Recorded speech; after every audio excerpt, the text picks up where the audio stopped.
Halo, selamat malam Kidi Badis. Selamat datang di acara live Instagram dari Kidi Care Center. Bersama dengan saya, Dr. Adelia pada hari ini. Jadi Kidi Badis pada malam ini kita akan sharing nih mengenai salah satu topik yang sangat menarik, yaitu benarkah susu botol bisa menyebabkan gigi berlubang?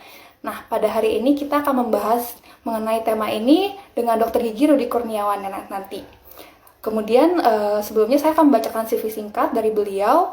Jadi beliau ini menamatkan pendidikan kedokterannya di Fakultas Kedokteran Gigi Universitas Trisakti, kemudian melanjutkan pendidikan spesialisnya di Fakultas Kedokteran Gigi Universitas Indonesia. Kemudian beliau sudah bekerja di Kidi Care Center sejak tahun 2011 sampai dengan sekarang. Jadi apabila Ki Badis nanti memiliki pertanyaan yang ingin ditanyakan atau nanti di tengah-tengah kira-kira ada yang kurang dimengerti, silakan saja langsung menuliskan komentar di kolom komen. Dan nanti pertanyaan tersebut akan saya bacakan, kemudian kita akan bahas bersama dengan Dr. Gigi Rudi. Baik, tanpa membuang waktu lagi, saya akan mengundang Dr. Gigi Rudi Kurniawan, spesialis kedokteran gigi anak.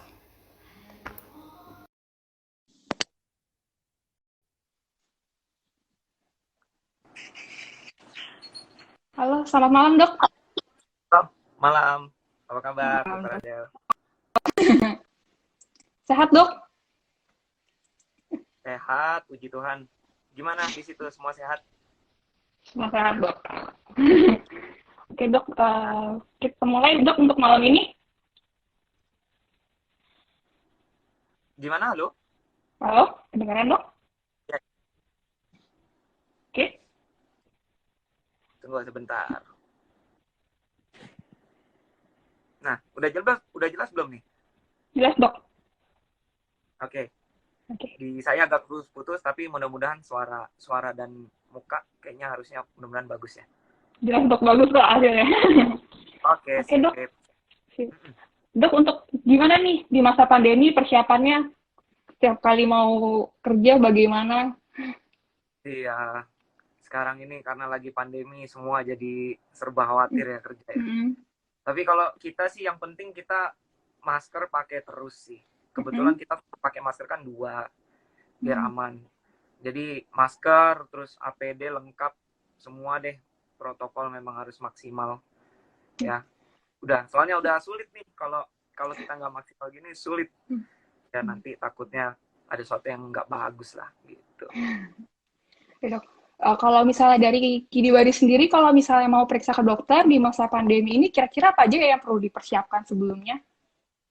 Sebenarnya sih nggak perlu khawatir sekarang kalau ke dokter gigi itu, karena saya rasa kita udah beda lah sama dulu yang awal pandemi itu ya. Waktu kita yang dulu awal-awal mungkin kita masih meraba-raba teknik yang tepat, kemudian gimana cara sterilisasi yang tepat, tapi ya sekarang sih semua sudah berjalan dengan sangat baik. Jadi yang perlu dipersiapkan ya cuman paling cerita dulu ke anak-anaknya. Jangan jangan sampai tahu-tahu bilang ke anaknya, ayo kita mau pergi ke Indomaret. Begitu nyampe, tahu-tahu, wah kok ketemu dokter gigi. Nggak boleh bohong, harus ceritakan benar-benar. Ya, kalau misalnya mau bawa ke dokter gigi ya kita kasih tahu. Mau bawa ke dokter anak kita kasih tahu. Kebanyakan anak itu jadi nggak percaya karena dibohongin. Jadi ya begitu, ayo kita ke Dufan. Pas nyampe, loh kok ruangan dokter gigi ini mah bukan Dufan mami gitu. Iya. Ya jadi itu persiapannya justru di anaknya sih, diceritakan yang positif-positif. Sama nggak boleh itu loh, nggak boleh bilang nanti disuntik dokter, nanti dicabut giginya sama dokter. Nah, itu persiapan-persiapan seperti itu tuh.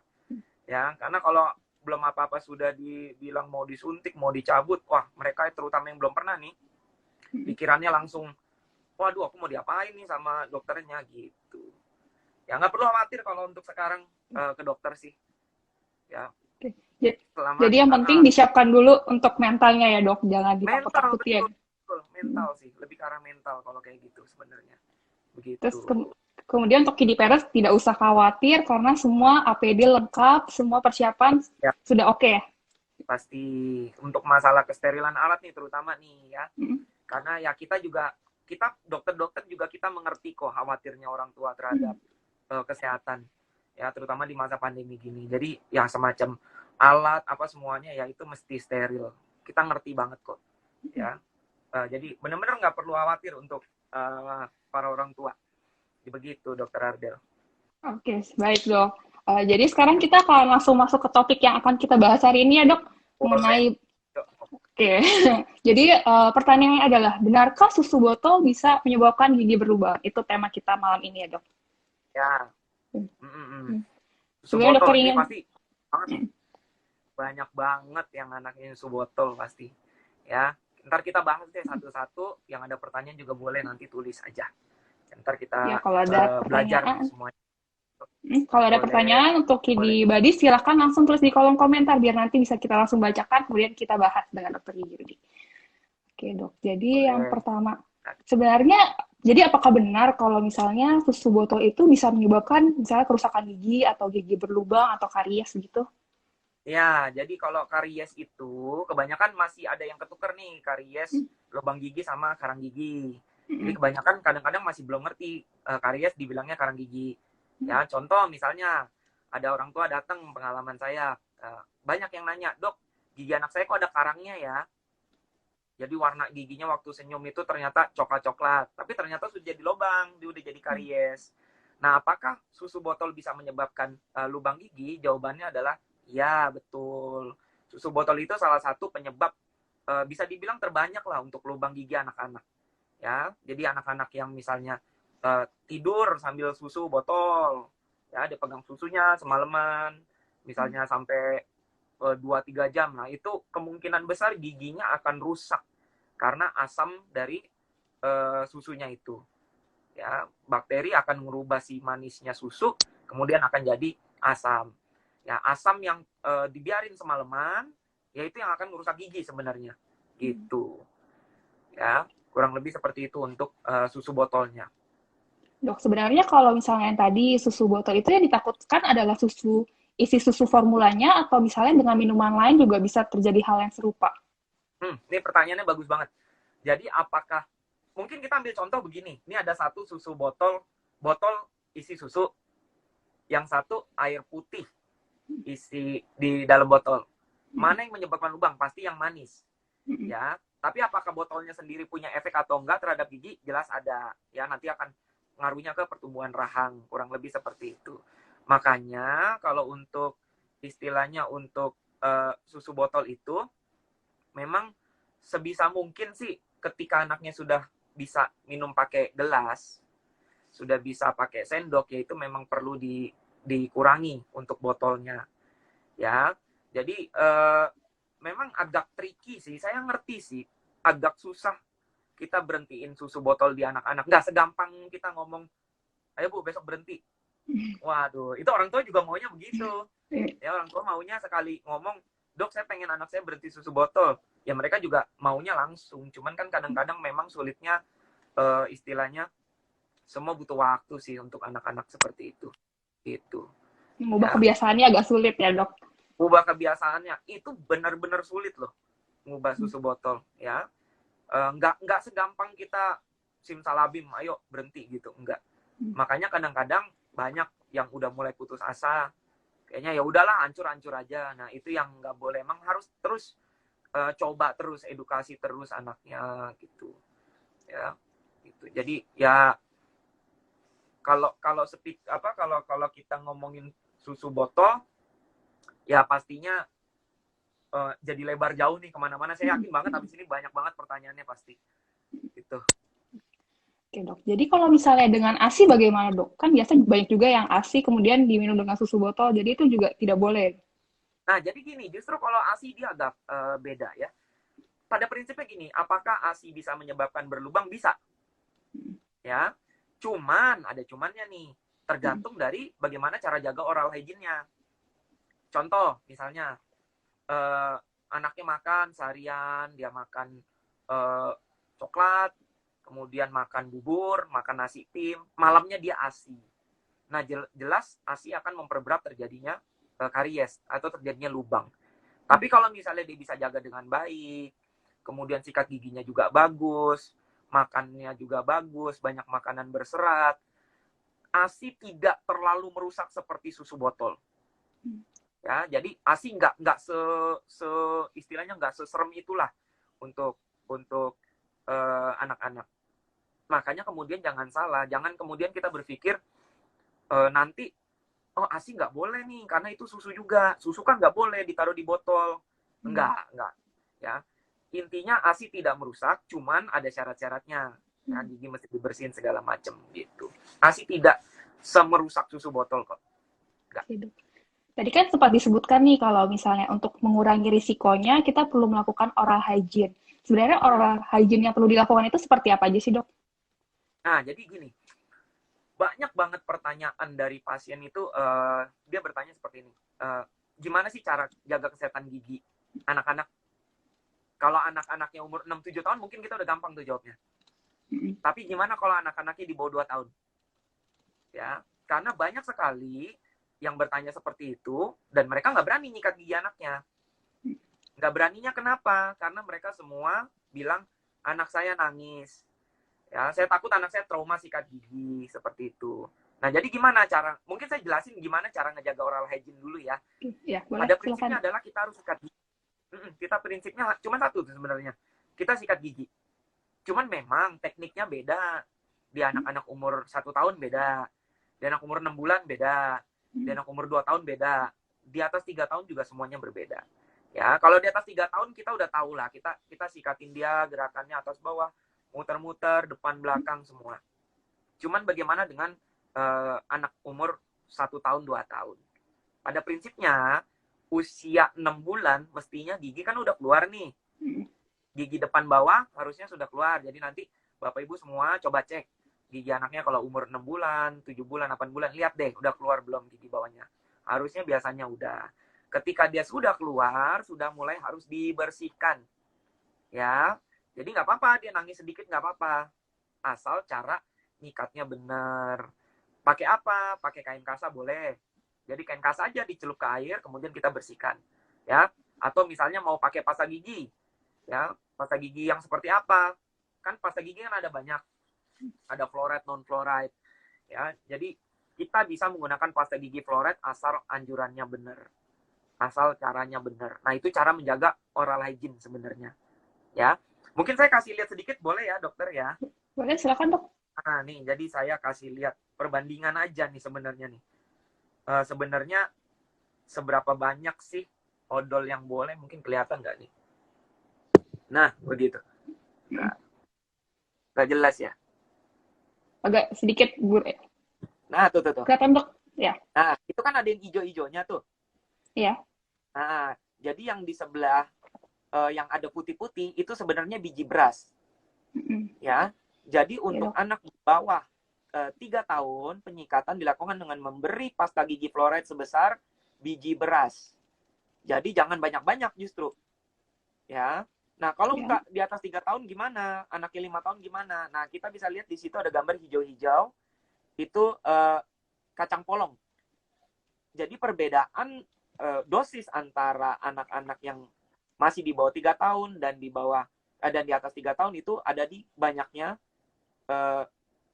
jumlah pasta gigi yang diberikan. Banyak jumlah pasta gigi, ya. Kebanyakan ya itu udah masih anaknya masih 1 tahun dikasihnya sudah banyak sekali. Ya itu yang nggak boleh, Ya kalau sesuai anjuran pasta gigi fluoride itu aman kok. Yang nggak aman adalah kalau misalnya anak umur 6 bulan dikasih pasta gigi dewasa misalnya. Nah itu nggak boleh karena kadar fluoride mereka kan tinggi sekali. Begitu. Jadi untuk pada anak-anak juga perlu diperhatikan pasta giginya untuk yang anak-anak ya, Dok, biar jumlah fluoride-nya sesuai. Betul, biar dia sesuai. Tapi kemudian kita harus lihat juga nih, jangan sampai anak umur misalnya umur 14 tahun nih masih pakai pasta giginya misalnya yang non fluoride. Ya, masih pakainya pasta giginya masih rasa stroberi. Nah, mereka kan sudah banyak giginya sudah banyak yang keluar. Nah, itu sudah mulai boleh diperkenalkan ke pasta gigi dewasa gitu. Jadi yang pertama untuk pemilihan pasta giginya harus sesuai dengan umurnya ya, Dok. Kemudian juga jumlah yang diberikan. Jadi kalau misalnya di bawah 3 tahun cukup seukuran biji beras, kalau misalnya di atas 3 tahun kurang kacang polong atau biji jagung ya biasa sering disebutnya. Betul. Kemudian baik, Dok, ada yang bertanya juga kalau misalnya untuk anak-anak itu pasta giginya boleh ditelan atau enggak ya, Dok? Nah, itu tadi. Makanya kemudian ada dosis. Ya, karena kita nggak bisa bilang ke anak umur 2 tahun, adek jangan telan ya gitu. Koko jangan telan ya. Ya, mereka nggak ngerti. 1 tahun mereka nggak ngerti. Mereka pasti akan punya refleks menelan. Ya, makanya tadi yang udah saya kasih lihat gambarnya, untuk anak di bawah 3 tahun dia pakai sebesar hanya biji beras. Biji beras, satu beras itu kan kecil banget. Nah, kita cuma pakai segitu. Jadi kalau itu tertelan dengan dosis yang sesuai, masih masuk kategori aman. Oke. Ya, tapi kalau Jadi misalnya kemudian anak 2 tahun dipakein yang tadi segede biji kacang polong, otomatis pasti karena sudah nggak sesuai dosisnya, pasti nanti kedepannya akan malah menimbulkan masalah gitu. jadi gunanya harus memiliki pasta gigi yang tepat sesuai dengan umurnya ya, Dok. Betul, Oke, betul, baik. betul. Baik, Dok, kita lanjut ke pertanyaan lainnya. Ini ada yang bertanya. Jadi untuk penggunaan botol susu ini apa aja sih tanda awal untuk kerusakan giginya? Kebanyakan orang mengira kalau misalnya gigi lubang itu langsung berlubang gitu aja. Mungkin saya kasih lihat lagi ya, contohnya boleh ya. Boleh, Dok, silakan. Nah, kebanyakan orang mengira kalau yang namanya sudah lubang, kelihatan? Kelihatan, Dok. Nah, kebanyakan mengira lubang tuh langsung begini. Kebanyakan mengira seperti itu. Padahal sebenarnya lubang tidak langsung terjadi seperti itu. Ya, lubang di anak-anak tuh nggak mungkin dalam satu malam kemudian dia jadi hitam, langsung jadi coklat gitu, enggak. Ada prosesnya. Prosesnya mungkin sederhananya kayak gini. Kita bayangin ini gigi yang halus, ya, gigi halus. Dia nggak mungkin tiba-tiba jadi, waduh, hancur begitu, ya, nggak mungkin. Pasti ada pertama plak dulu nempel, kemudian plaknya ngerusak lapisan paling luar gigi. Istilahnya kulitnya gigi dia rusak pelan-pelan. Nah, ketika dia rusak, plak itu merusak kulit giginya, akan terjadi warna putih di gigi. Ya, mungkin saya bisa bantu cari lagi nih. Namanya itu white spot. Jadi ada, ini saya kasih lihat gambarnya.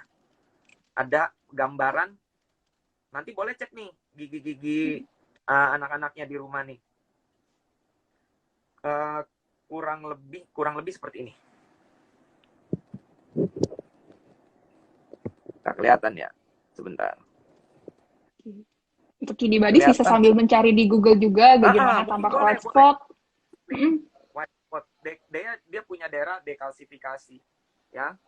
Oh, kalau di sini memang susah kelihatan karena memang tuh kelihatan nggak? Sedikit ya. Ada daerah putih, ya. Jadi dia nggak langsung kemudian jadi rusak begitu aja. Dia putih dulu. Nah, itu tanda awalnya. Ya, jadi nanti para orang tua lihat kalau di gigi anaknya sudah mulai ada garis putih, terus dikerok, kita coba kerok ya pakai sikat gigi. Nggak hilang. Itu tuh, kalau plak dia bisa hilang masih. Tapi kalau kemudian dia nggak hilang, kemungkinan besar dia adalah white spot. Itu tanda awal kerusakan gigi. Jadi nggak langsung itu. Nah, ketika sudah ada white spot, nah itu udah harus hati-hati tuh. Itu udah jadi warning tuh untuk para orang tua. Ya udah jadi warning kenapa bisa ada white spot gitu. Kita harus cari tahu benar-benar penyebabnya. Karena kita kita nggak mau hanya terpaku di pengobatan. Ya, itu salah menurut saya. Kita nggak bisa terpaku hanya, ya udahlah nanti lubang tambal. Nggak bisa. Menurut saya, cara paling tepat adalah justru di pencegahan. Ya, makanya kita mesti benar-benar aware banget tuh. Ketika dia sudah mulai ada garis-garis putih itu, kita harus benar-benar udah hati-hati benar. Ya. Oke, Dok. Untuk white spot itu biasanya ditemukannya di bagian gigi yang mana ya, Dok? Apakah ada? Nah, jadi kalau kita tersenyum, seseorang tersenyum itu, perhatiin deh, ada pertemuan antara gigi dan gusi. Ya. Nah, pertemuan antara gigi dan gusi, yang di sini nih, nah itu yang paling sering terjadinya lubang. White spot itu paling sering dimulai dari situ dulu. Ya, jadi perhatikan benar-benar. Dan ini penting banget, karena kalau sampai kita miss, kita istilahnya nggak ngeh gitu ya, itu cepat, jadi lubangnya cepat sekali kalau udah terbentuk white spot itu. Itu karena kan strukturnya udah jelek, tinggal nunggu dia lebur aja, tinggal nunggu dia hancur kebuka. Begitu untuk white spot. Oke. Jadi kalau sudah ada white spot, ini berarti adalah warning untuk para Kidi Badis ya, Dok, untuk periksa segera ke dokter. Betul. Sebenarnya sebelum ada white spot pun, kalau dia punya kebiasaan buruk, misalnya susu botol, ya, atau misalnya makan manis yang terlalu banyak, itu pun sudah sebenarnya nggak ada white spot, itu sudah harus diperiksakan. Oke, Dok, kalau misalnya sudah ada white spots nih, apakah giginya bisa kembali normal atau seperti semula lagi? white spot kan pada dasarnya kan kelainan struktur gigi. Apakah dia bisa normal dalam artian dia nggak jadi berlubang? Jawabannya bisa. Jawabannya bisa. Ya, cuman kalau untuk normal kemudian warnanya jadi balik lagi ya memang agak sedikit sulit. Ada saya pernah ketemu beberapa kasus, cuman nggak semua kasus bisa seperti itu. Ya, jadi dia bisa tidak menjadi lebih jelek, tapi untuk kembali 100% jadi bagus mungkin agak sulit. Begitu. Ya. Kan ada juga mungkin beberapa anak yang memiliki white spot terus dibiarkan begitu saja, kemudian kan menjadi gigi berlubang. Nah, salah satu tanda gigi berlubang ini kan bisa aja sakit banget, sakit gigi gitu ya, Dok. Nah, Betul. untuk Kidi Badis gimana kira-kira untuk mencegah untuk pertolongan pertama kalau misalnya sudah ada sakit gigi tersebut di rumah? Pertama gini, sakit gigi ini agak beda ya sama sakit lain. Kenapa? Karena selama giginya berlubang, dikasih obat apapun, dia bisa balik sakitnya. Jadi kalau ditanya ke saya, pengobatan apa yang paling bisa untuk di rumah? Sebenarnya pengobatannya ke dokter gigi harus datang. Cuman kalau memang tengah malam nih, misalnya jam 12 malam, kan susah nyari dokter gigi. Jadi mau nggak mau, cara meredakan sakitnya ya dia minum penahan sakit. Penahan sakit yang banyak dijual di pasaran. Ya, itu satu-satunya yang mungkin bisa dilakukan. Makanya sebelum itu terjadi kan sebenarnya lebih enak ya cek dulu Ke dokter. ya. Ya karena banyak loh yang kemudian anak-anak kesakitan jam 1 pagi, jam 2 pagi dan ya orang tuanya nggak bisa ngapa-ngapain. Karena kan untuk benerin gigi mesti ada alat, obat yang ditaruh di gigi seperti itu. Ya, kadang-kadang kompres juga bisa meredakan sakit. Ya, cuman nggak terlalu banyak membantu lah. Ya, penahan sakit ya itu atau kalau misalnya ada luka di jaringan lunak, kumur air garam bisa lumayan membantu. Sariawan misalnya begitu, itu minimal seperti itu. Ya dok, kemudian ada pertanyaan, kalau misalnya ada bercak-bercak kuning di gigi itu apakah adalah tanda awal dari kerusakan gigi dan apakah itu berbahaya? Oke, jadi menurut saya sesuatu bisa dibilang berbahaya itu kalau dalam jangka waktu pendek itu dia bisa tambah rusak. Ya, nah kuning-kuning ini sebenarnya ada dua jenis. Yang satu dia berupa plak yang nempel ke gigi, yang satu dia berupa lubang. Kalau plak yang nempel ke gigi warnanya kuning, disikat, dia pasti bisa lepas. Kalau plak ya. Tapi kalau dia sudah berupa lubang, mau kita sikat sekeras apapun, dia nggak akan bisa hilang. Nah, yang berbahaya yang itu. Ya, yang berbahaya adalah yang ketika dia sudah mulai ada. Kalau istilah awam tuh gripis ya. Gripisan gigi, gripis gitu. Ya, jadi di depan giginya tuh sudah mulai ada rusak-rusak. Nih, saya ada gambarnya nih. Sebentar, saya kasih lihat deh. Kuning-kuning. Nanti dilihat aja. Nah, ini contoh kuning-kuning yang kelihatan nggak ya? Aduh. Ya, itu mulai kuning-kuning seperti itu kuning-kuning lubang gigi. Nah, itu yang bisa jadi berbahaya karena kerusakannya bakal terjadi dengan sangat cepat itu. Ya. Jadi tanda bahaya tadi selain ada white spot juga bisa ada plak kuning yang tidak bisa disikat, kemudian tidak bisa hilang Itu ya. udah itu warningnya lebih dari white spot tuh. Karena dari white spot dia jadi jadi kuning kan, dari putih jadi kuning. Nah, itu kerusakannya biasa udah mulai ngelebar lah istilahnya. Udah mulai lebih parah ya, Dok? Ya, Oke. betul. Kemudian dok ada pertanyaan lagi, kalau misalnya kan anak-anak agak susah nih tadi mengubah habit untuk jadi minum dengan gelas atau minum dengan sendok. Kalau misalnya anak-anaknya tetap ingin menggunakan susu botol, sebenarnya ada durasi atau waktu maksimal nggak sih penggunaan dari susu botol itu? Oke, ini pertanyaan yang paling banyak nih. Ya, setiap hari ada yang tanya. Jadi ini bagus banget pertanyaannya. Jadi gini,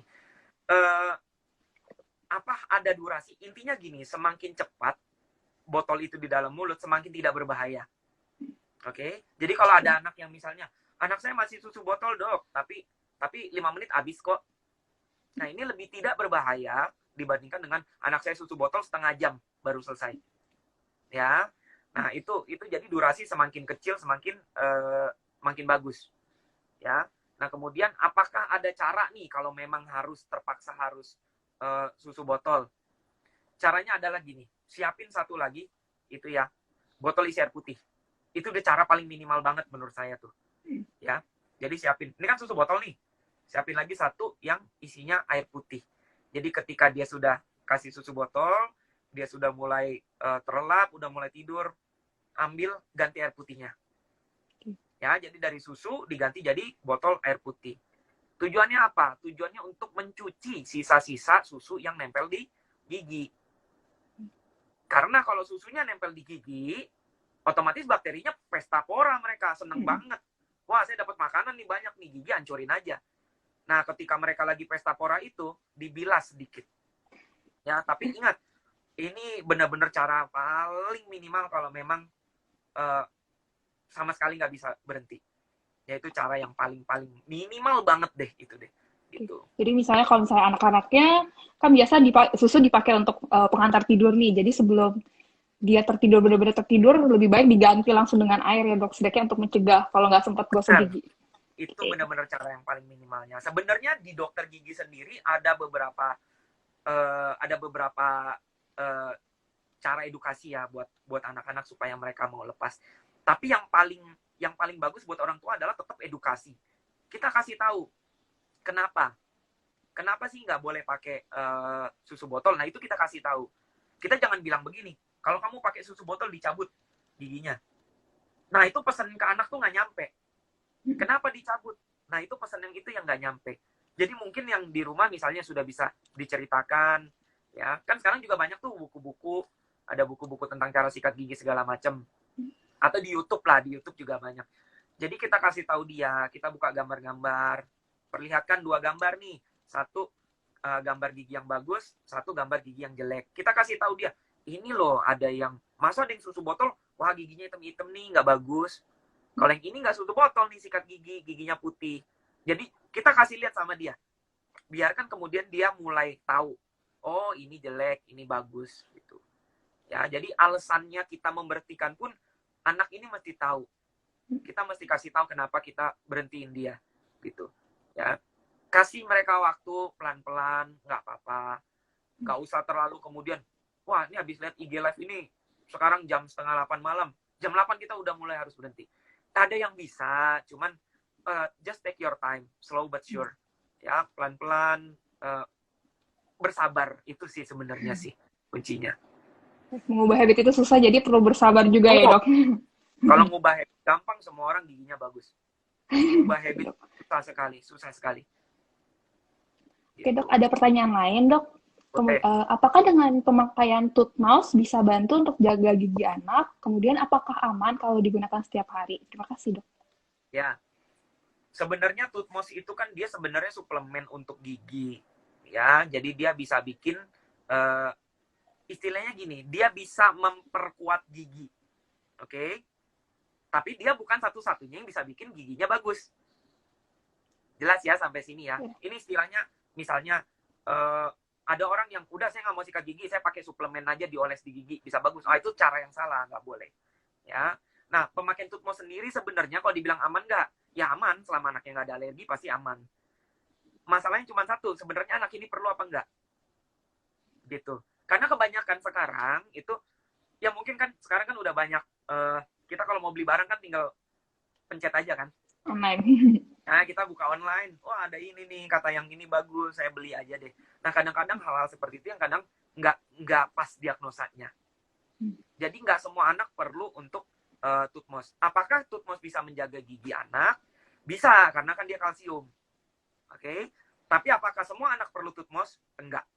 Enggak semua orang perlu suplemen. Jadi daripada misalnya kita malah jadi istilahnya, mohon maaf, buang-buang biaya untuk sebenarnya dia nggak perlu nih, ya lebih baik ya tanya dulu sama dokternya apakah perlu atau tidak untuk suplemen begitu.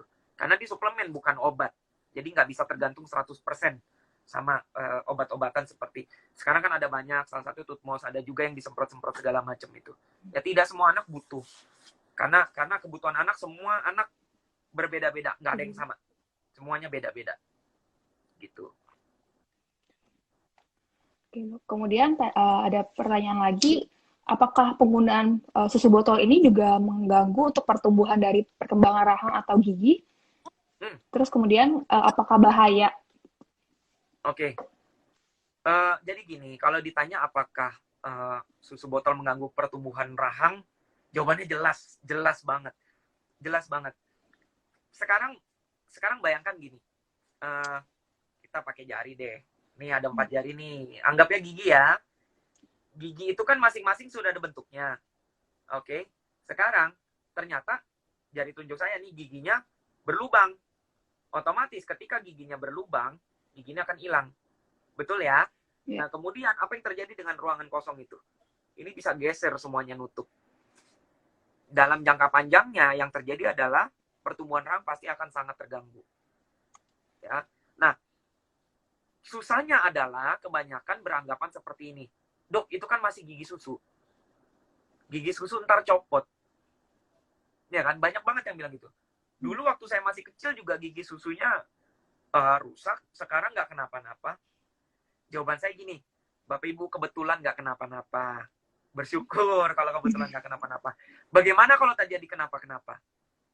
Ya, karena kalau ruangannya sampai nutup, ujung-ujungnya yang terjadi, dia akan mengalami sulit dalam mengunyah, makannya jadi nggak enak, nyelip terus pas makan. Ya, pertumbuhan rahangnya juga jadi nggak bagus. Kalau pertumbuhan rahang nggak bagus, giginya jadi berjejal, maju mundur. Kalau giginya berjejal, kawat gigi. Jadi dari gigi susu yang sekecil itu dibiarkan, ternyata efeknya ke depannya bakal sangat jelek sekali. Gitu. Jadi Ya, walaupun gigi susu nanti bisa mengganggu untuk pertumbuhan gigi permanennya juga ya, Dok? jelas, karena sebenarnya gigi susu, saya selalu bahasain seperti ini. Gigi susu itu sebenarnya menurut saya tour guide-nya dari si gigi permanen. Ya, tour guide-nya. Kita ikut tour nih. Tour guide-nya nggak ada ya, gawat loh. Hilang. Ruangannya kemana nih? Kita mau kemana? Bingung. Ya sama, gigi susu juga sama. Dia tour guide-nya. Karena gigi nomor 1 akan digantikan gigi nomor 1. Gigi nomor 2 digantikan gigi nomor 2. Jadi ini masing-masing satu-satu nih. Ya, kalau gigi yang nomor 1 ini rusak, yang samping-sampingnya bergeser, gigi yang di bawah ini mau tumbuh kemana? Itu kan jadi bingung. Kehilangan ruangan dia. Cuman gara-gara giginya berlubang. Gitu. Oke, Dok. Kalau misalnya, kan itu terjadi perubahan bentuk dari rahangnya. Kalau misalnya diobati, apakah bisa?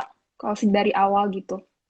Nah, bisa. Cuman kan sekarang kita jadi istilahnya kita, mungkin bahasa lebih enaknya kita memasang bom waktu.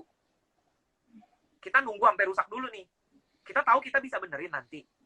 Oke, kalau giginya misalnya maju mundur, ntar kita gampang lah kawatin.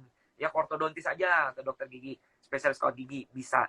Cuman apakah kita mau menunggu, kemudian membuang waktu kita, biaya kita untuk sesuatu yang padahal sebenarnya bisa loh kita jaga sekarang gitu. Ya. Jadi sekali lagi jangan fokus, kalau menurut saya jangan fokus ke kuratifnya. Jangan fokus ke pengobatannya, tapi kita fokusnya justru di pencegahan supaya semua sehat, kemudian juga jadi istilahnya lebih nggak ada resiko untuk terjadinya rusak. Anaknya juga kan lebih senang, lebih nyaman. Begitu. Jadi lebih baik semua dipreventif, dicegah dulu sebelum nanti ujungnya makin banyak masalahnya. Jelas. Nanti kalau banyak pusing sendiri. Ya karena gigi itu ada 20, bayangin kalau ada yang datang dengan 20 gigi susu berlubang. Ya. Oh, sedih kita ngelihatnya, saya dokternya aja kadang-kadang sampai waduh, PR nih gitu. Ya gimana dengan anaknya, bayangin deh, anaknya jadi nggak bisa makan kan. Kurang lebih begitu.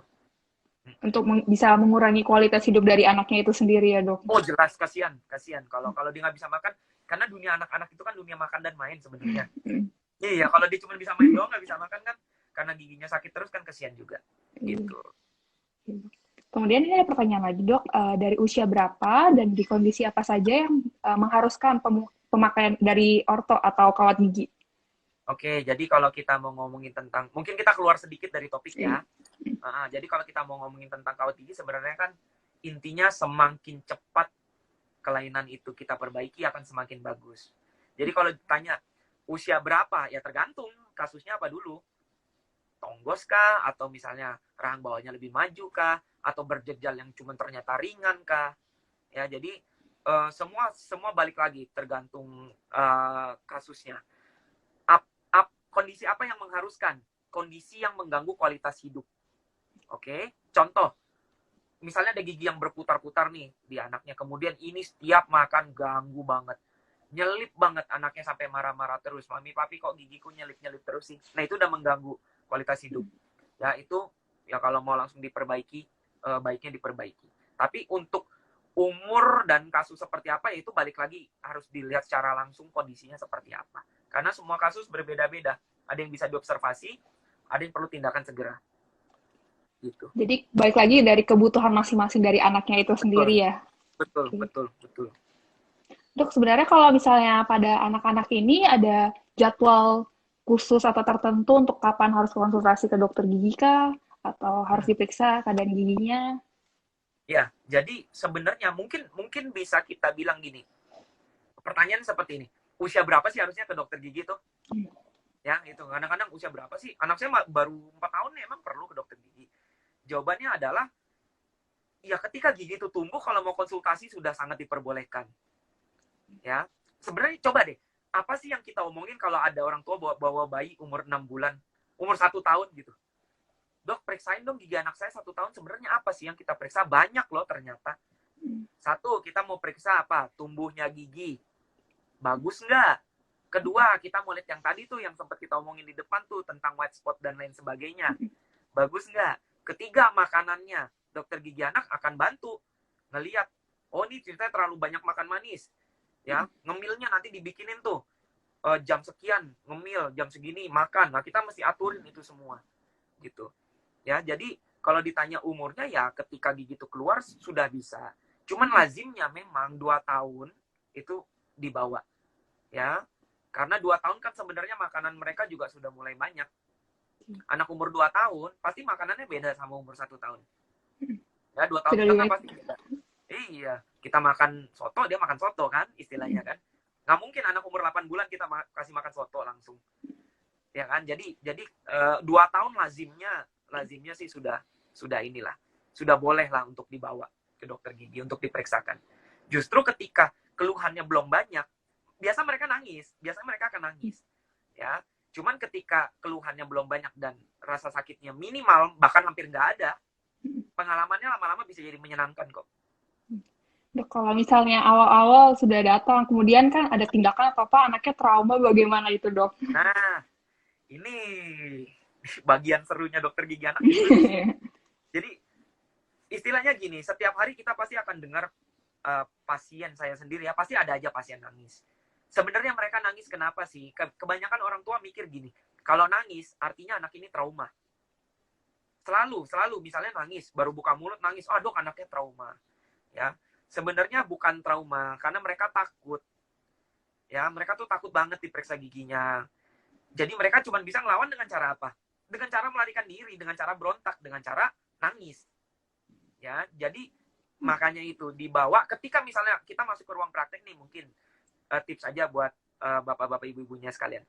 Jadi kalau misalnya datang anaknya, wah anak saya nangis nih, gimana ya doknya, lanjutin apa enggak? Lanjutin periksanya. Karena kita dokter gigi anak, kita tahu kok, kita tahu yang apa yang harus kita lakukan. Jadi lanjutin, nggak apa-apa. Kita yang ngarahin, kita akan terangin sama anaknya, kita akan ajak anaknya main, kita akan kasih tahu kenapa perlu diperiksakan. Selama tidak merasakan rasa sakit, anak nggak akan kenapa-napa kok. Kecuali dia sakit kita terusin, nah itu mah dewasa juga nggak mau kan gitu kan. Ya, justru kita harus benar-benar dirasa sakit paling minimal, ya atau bahkan nggak ada rasanya, itu sudah mulai dibawa diperiksakan gitu. Ya, jadi ada pengalaman buat anaknya sendiri, pengalamannya juga jadi bagus. Nggak perlu sampai bengkak dulu. Dok, ini kunjungan pertama pas dilihat kiri kanan pipinya bengkak. Wah, itu dia pasti udah ngerasain sakit yang luar biasa banget tuh. Begitu. Mungkin penilaian dia sama dokternya akan berubah dengan begitu. Jadi untuk orang tua tidak perlu takut untuk membawa anaknya, walaupun anaknya agak sedikit trauma gitu, tetap ke dokter gigi lebih baik ya. Apalagi mungkin tadi kata-katanya lebih cepat, beside of trauma, lebih tepatnya mungkin anxiety-nya mereka aja sih, kecemasan mereka gitu. Kayak ini loh, saya selalu ibaratin sama gini. Kalau anak kecil datang ke sekolah nih, anak kecil nih, pertama kali kita masukin playground, yang mereka lakukan apa? Nangis pasti. Nangis, mereka belum mulai sekolahnya sudah nangis. Kenapa? Karena mereka cemas. Tapi ketika udah kita masukin sekolah, mungkin udah 1 minggu, 2 minggu berjalan, ya mulai berkurang lah rasa cemasnya. Setahun ya sudah terbiasa. Iya, betul. Karena semua dimulai dari membiasakan. Begitu. Jadi kalau tadi kan dimulai untuk periksa konsultasi ke dokter gigi bisa sedini dari dia sudah tumbuh gigi 6 bulan itu. Atau kalau misalnya sudah 2 tahun karena sudah makan makanan keluarga, Nah, makannya sudah sama. Nah, kemudian untuk konsultasi selanjutnya itu ada jadwal tertentu nggak ya, Dok? tergantung sih dari kondisi gigi anaknya. Kadang ada yang 6 bulan cukup. Tapi kadang ada yang perlu, mungkin saya bisa ketemu 1 sampai 3 bulan lagi. Intinya semakin banyak anaknya makan manis dan semakin sering ngemil, pasti lebih sering ketemu. Tapi lebih sering ketemunya justru supaya tidak terjadi kerusakan yang lebih parah. Ya, jadi lebih sering ketemu supaya kita bisa pantau nih. Semakin dia sering makan coklat, Bu, nanti mungkin 3 bulan saya lihat lagi ya. Tujuannya apa sih ketemu 3 bulan? Ya saya mau mencegah supaya misalnya kerusakannya nggak makin parah, nggak tambah hancur. Begitu. Dok, kemudian ada pertanyaan, kalau misalnya gigi anak, gigi susunya sudah terlanjur rusak, apakah akan langsung segera dicabut atau bagaimana? Kalau buat saya pencabutan selalu jadi jalan yang paling terakhir kalau udah mentok. Karena anak-anak dengar kata pencabutan aja itu merinding banget pasti, takut banget. Ya, jadi apakah perlu dicabut? Selama masih bisa ditambal, ditambal saja. Jangan main dicabut langsung. Ya, karena kalau dia dicabut, satu gini, misalnya contoh, anak umur 4 tahun datang dengan kondisi yang sudah rusak sekali. Ya, datang ya kondisi gigi belakangnya rusak. Sebenarnya bisa nih kita tambal nih, sebenarnya bisa kita tambal. Tapi kemudian orang tua memutuskan untuk, "Dah, Dok, cabut aja lah." Ketika kita cabut, gigi yang tadinya bisa ditambal, akibatnya apa? Dia nggak bisa makan. Cara ngembaliin gigi yang udah dicabut gimana di anak-anak? Kalau kita mau nunggu giginya copot, oke, umur 10 tahun dia akan tumbuh. Cuman kalau dia datang umur 4 tahun, saya cabut di umur 4 tahun, tumbuhnya umur 10 tahun, 6 tahun itu dia ngerasain ompong loh. Ya, dia akan merasakan nggak ada gigi. Akibatnya apa? Ya kita mesti bikinin dia gigi palsu. Apakah pemakaian gigi palsu di anak-anak lazim? Ada aja. Cuman kan kesian jadi sering kontrol segala macam. Makanya pencabutan selalu jadi jalan terakhir kalau memang giginya sudah tidak bisa ditambah lagi.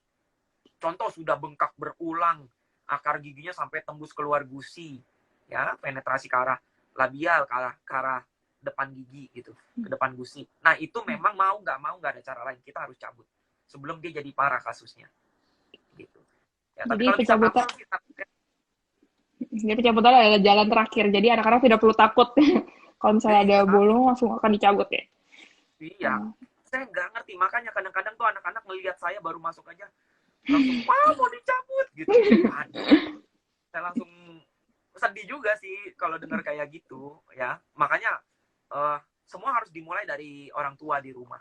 Ya, harus istilahnya kita harus reinforcement yang positif. Karena dengan reinforcement yang positif, kita menerapkan hal yang positif ke anak, ya pasti dia akan lebih gampang terima untuk ke dokter gigi. Sebenarnya seperti itu. Begitu. Jadi tadi balik lagi ya, untuk PD parents perlu menyiapkan anaknya untuk pertama menyiapkan mentalnya agar tidak takut dulu. Kemudian PD parents kalau bisa jangan bilang nanti dicabut atau misalnya nanti ke dokter anak Jelas. disuntik kayak gitu ya. Sama Oke, ini Dok. mungkin tips untuk mami papinya juga. Saya ngerti banget, kita pasti khawatir. Anak pertama kali ke dokter gigi, anak kita pertama kali ke dokter gigi, anak kita nangis. Kita pasti sebagai orang tua khawatir. Makanya kadang-kadang tuh ada yang sampai di dalam ruangan misalnya, orang tuanya tiba-tiba teriak marahin anaknya. "Kamu bisa diam nggak?" Itu anak udah takut, udah nangis, diteriakin, makinlah dia stres. Ya makinlah dia freak out gitu. Jadi mungkin untuk orang tua juga bisa, kita boleh cemas, kita boleh agak khawatir, tapi jangan tampakkan di depan anak. Karena kalau kita stres, percaya sama saya, anaknya ikutan stres. Anaknya tambah stres. Anaknya pasti akan ikutan. Mama saya aja sampai teriak gitu kan istilahnya kan, papa saya sampai teriak. Ya saya mau diapain gitu. Ya. Boleh khawatir, boleh banget ceritakan sama dokter gigi anaknya. Bisikin ke dokter gigi anaknya, "Dok, saya khawatir banget, Dok. Ini kunjungan pertama anak saya." Ya. Dokter gigi anak kita semua ngerti banget dan kita pasti akan sangat berhati-hati dan sepelan mungkin.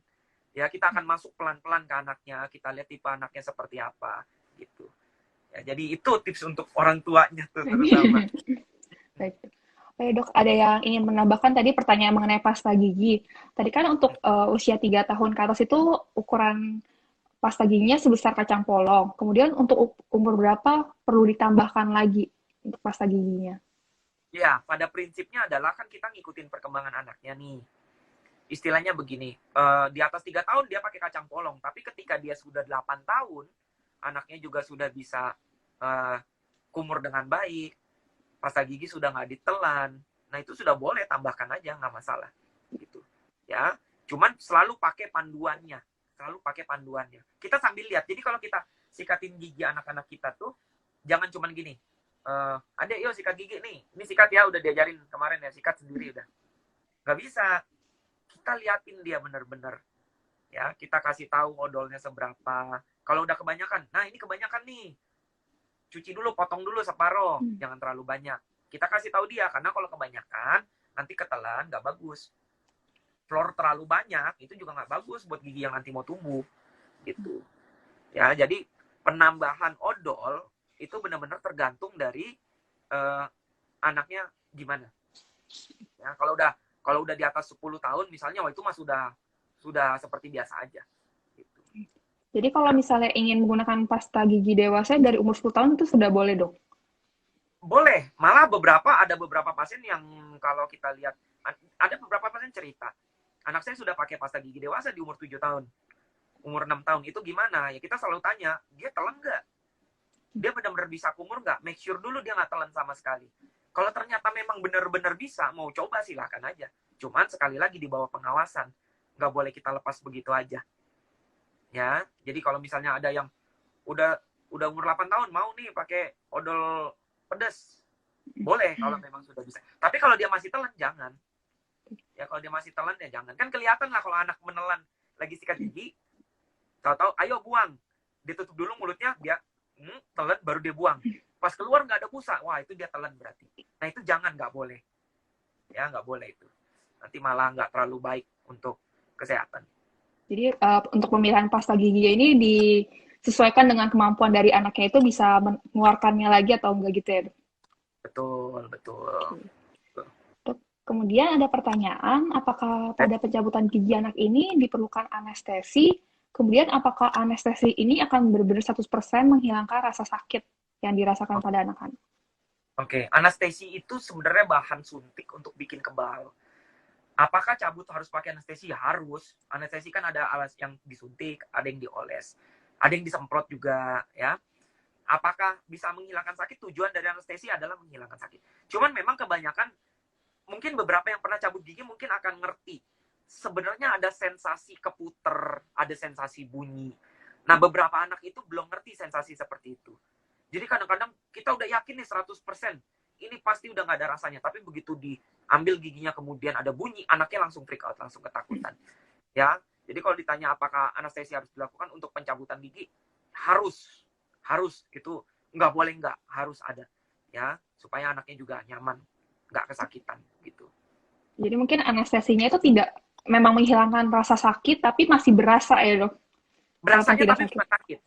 Iya. Berasa bunyi, berasa kedorong. Kalau pokoknya yang udah pernah diambil gigi, misalnya mau perawatan kaki gigi pernah dicabut, itu ngerti banget tuh pasti rasanya. Kayak apa? Ada sesuatu yang aneh tapi bunyi gitu. Tapi tidak sakit. Tapi nggak sakit, tapi berasa memang kadang-kadang kepalanya jadi naik turun, ya. Kok keras banget gitu. Nah, tapi perlu, anestesi itu sangat diperlukan. Oke, Dok. Mau melanjutkan tadi, Dok. Kan tadi penggunaan botol susu ini bisa mengganggu pertumbuhan dari rahang dan giginya. Bagaimana dengan penggunaan DOT atau empeng pada bayi? Oke, pacifier ya. Jadi penggunaan empeng itu dia bisa menyebabkan seperti ini. Saya udah siapin itu. Jadi kalau pakai empeng atau dia ngisep jari, yang terjadi adalah, coba bisa diperhatikan di gambar yang ini. Nah, gigi belakangnya nutup, tapi gigi depannya kebuka. Ya, kita bilangnya ini open bite. Jadi, apakah penggunaan empeng boleh? Kalau saya, sebaiknya tidak digunakan. Kecuali punya alasan tertentu atau alasan medis ya, untuk pemakaian empeng.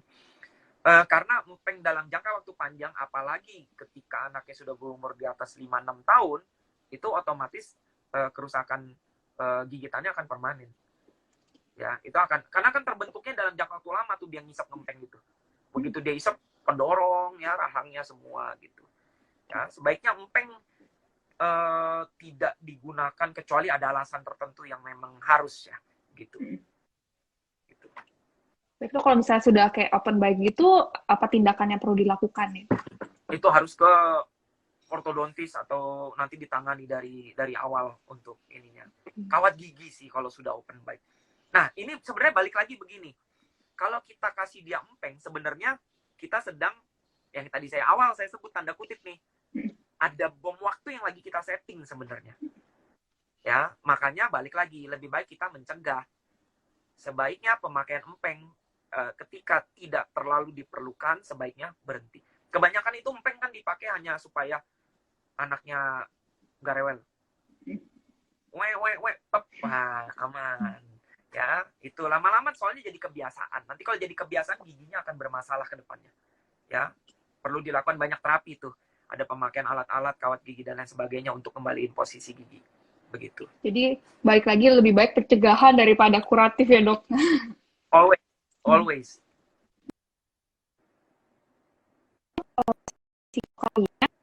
Dari penggunaan susu botol, kira-kira apa aja ya? Sorry, bisa diulang pertanyaannya? Risiko karies. Selain dari penggunaan susu botol, bisa dikarenakan apa saja? Oh, oke. Jadi, karies atau lubang gigi selain dari susu botol, otomatis bisa terjadi karena makanan. Makanan manis, udah pasti. Atau misalnya ada makanan nyelip yang nggak bisa dikeluarkan, ini juga cukup banyak. Ya, karena di anak-anak ketika makanan nyelip, saya banyak deh dapat pengalaman makanan yang nyelip nggak bisa dikeluarkan, tapi nyelipnya dari 3-4 hari lalu. Ya, jadi itu banyak sekali. Akibatnya apa? Gusinya jadi luka, giginya juga jadi jelek. Ya, gitu. Jadi makanan manis, itu susu botol, ngemut makanan, itu juga banyak. Ya, ngemut makanan itu mirip-mirip tuh sama susu botol loh, karena tingkat asamnya kan jadi tinggi sekali. Begitu. Ya.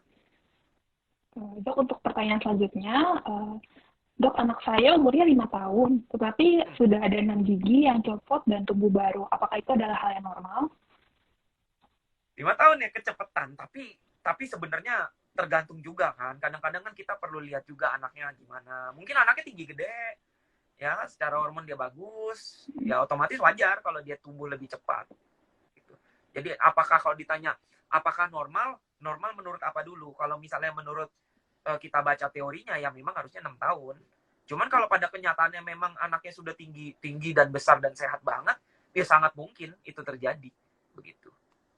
Jadi kembali lagi ke masing-masing anak ya, Dok? Sebenarnya perlu datang ke dokternya untuk dinilai apakah ini bukan normal, nggak normal ya sebenarnya. Kalau normal sih normal aja. Cuman wajar tidak wajar. Sebenarnya mungkin itu kalimat yang paling tepat sih. Wajar atau tidak wajar gitu. Ya kalau umur 5 tahun sudah 6 gigi yang copot, wajar tapi pakai terms and condition. Nah, ini yang perlu. Iya, wajar pakai. Ada syaratnya ya, Dok? Ada syarat dan ketentuannya.